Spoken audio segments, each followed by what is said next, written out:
Welcome to The Lead. We have some breaking news for you. I'm Jake Tapper. Moments ago, we learned there is a settlement in the high-stakes trial between Dominion Voting Systems and Fox. Dominion was suing Fox for $1.6 billion, saying that the network showed complete and utter disregard for truth and facts and accuracy when they allowed guests and hosts to push false conspiracy theories that the 2020 election had been stolen from Donald Trump. CNN's Oliver Darcy is outside the courthouse in Delaware. Oliver, what do we know about the settlement?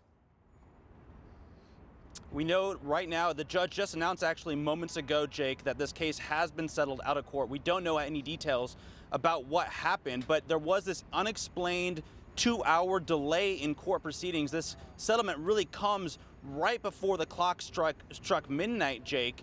Opening statements were set to begin at 1:30. They did not as scheduled, and there was an unexplained delay. Lawyers were seen going in and out of court, and now we're getting word from the judge that this $1.6 billion case has been settled by both Dominion Voting Systems and Fox News. This, of course, averts a trial that would have been an agonizing process for Fox News. You would have seen top stars like Sean Hannity, Tucker Carlson have to testify, along with Rupert Murdoch, the aging Fox chairman. He's 92 years old. He would have had to come down to Wilmington, take the stand. And so none of that's going to happen because there has been a settlement reached. The judge just dismissed the jury, and this case is coming to a really stunning conclusion after 2 years of making its way through the court to the brink of trial. And Oliver, were there settlement talks in the days leading up to this trial, settlement talks that didn't pan out?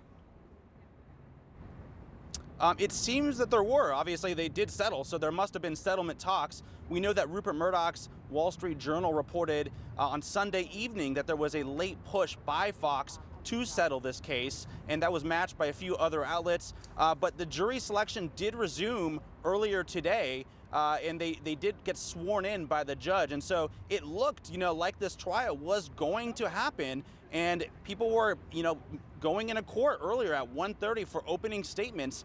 There was that unexpected delay. We did see our CNN's Marshall Cohen in court. He saw a Fox lawyer take out a piece of paper and show it to a Dominion lawyer. Then they went outside the courtroom. It was unclear what was discussed, but it seems right now, given the news, that they were talking about a settlement, and that has been reached, really averting a really excruciating process for Fox News that was set to take place here in Wilmington, Delaware over the next 6 weeks, Jake. And Oliver, I can't help but recalling that we learned after the 2020 election that the family of that poor murdered DNC staffer Seth Rich had also reached a settlement with Fox for its lies about Seth Rich.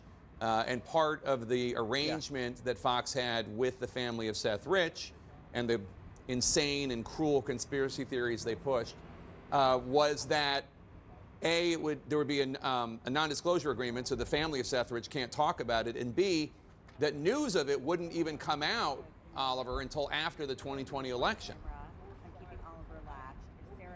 Yeah, and it will be interesting to see whether a public apology is part of this settlement. We don't really have any details. Again, this just broke seconds before we came on the air, Jake. But this is such an interesting moment. This trial would have really put Fox on trial for the election lies they told in the wake of the 2020 contest. This was really going to hold the network potentially accountable for that. So we're not going to see this public trial where people like Murdoch would have had to answer to this jury why they allow these deranged conspiracy theories to take hold on the network's air, despite, as we know, as a result of this trial, as a result of the discovery, that they knew these lies were not true, that they were unhinged from reality. We're not going to see that process take place in court, Jake. I know that there were a lot of people that wanted this process to take place in court because outside the the media defamation case, this was also really, to some extent, a trial built about, made about democracy and democracy at large and elections. So, this is going to avert all of that. It's going to save Fox, I think, a lot more added embarrassment. But again, Jake, this case has been settled outside of court. It will be interesting to see what those details are. Oliver, if we ever do see what the details are. Through discovery, though, we have learned why Fox did what they did with the release of all those text messages and emails. They allowed these lies to go forward because they were afraid that their viewers who believed the lies were going to change the channel because they are far more about profit than they are about journalism. I mean, that's what came out in Discovery, right?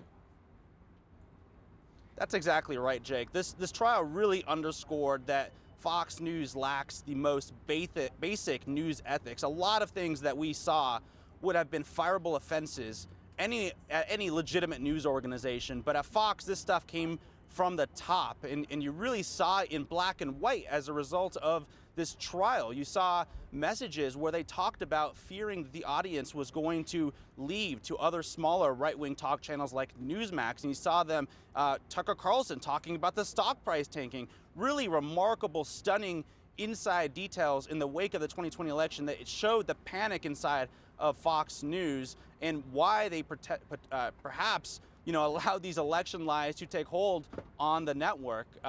It gave us a view inside Fox that, frankly, we have never seen before. Of course, we would have learned more during this trial, seeing someone like Rupert Murdoch being forced to take the stand and being cross-examined by Dominion. But we have learned a lot about how Fox operates, the dishonest way it operates, as a result of the proceedings that led up to the potential trial. Right, and we also saw that when reporters like Kristen Fisher, who now works at CNN, not coincidentally, tried to fact check people in the executive branch of Fox, other anchors, hosts in the primetime opinion hours would get mad.